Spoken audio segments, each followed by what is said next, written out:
Make no mistake, when the left accuses Facebook of bending too far to appease concerns of conservatives, it is an attempt to silence even more people. The left are insatiable because they are ideologues. They don't care about reason, logic, truth, or compassion. They are pushing a political agenda, and they'll take every opportunity they can get to advance it. That's why the claim that Facebook is doing too much to appease conservatives is absolutely laughable, and an obvious political maneuver for the far left to push Facebook even further to the left. At a congressional hearing on Tuesday, Representative David Cicilline claimed Facebook had bent over backwards to placate and mollify conservatives. Cicilline was dismayed in part by the fact that Facebook retained former Republican Senator Jon Kyl to advise the company on its potential bias against conservative voices. A sensible move on Facebook's part, and one long overdue, but a wild and crazy, over-the-top and excessive decision according to the far left. The very fact that Facebook was willing to do the bare minimum in a gesture towards potentially stopping anti-conservative bias was enough for the Huffington Post and BuzzFeed News to criticize the platform's deference to conservatives. BuzzFeed News editor Ben Smith criticized a private meeting between publishing executives and Facebook, claiming Facebook was being overly deferential to conservatives. And when will this madness end? Perhaps only when every single conservative page has been removed from the platform.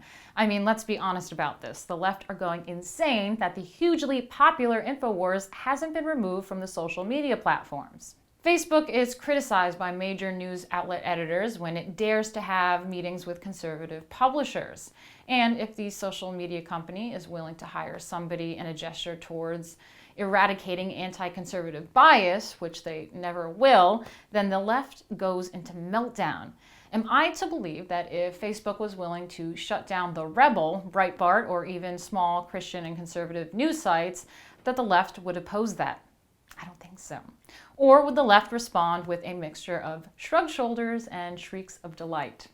And if those outlets go, what about conservatives on Facebook with private profiles? Would they be allowed to stay? Probably not. They have been getting banned like crazy. The idea that Facebook is bending over backwards to appease conservatives is ludicrous. They do everything they can to appease anyone who opposes conservative values, even appeasing Islamists who deny the Holocaust. And after recent grillings at Senate hearings, Zuckerberg is more keen than ever to attempt to appear moderate and unbiased. But he isn't, and he never will be.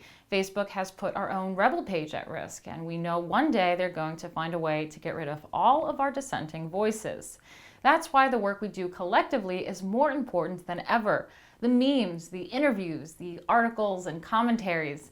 When we are true to ourselves, when we report accurately, and when we expose the mainstream press using social media platforms, we are facilitating a real political revolution. We are shocking the old-timers in these industries and appealing to a whole new generation of people who will walk away from the far left. And that is why the far left won't stop until we're silenced, and why they're lying about Facebook bending over backwards to appease us. If you want to see more from me and the rest of the Rebel team, like and subscribe.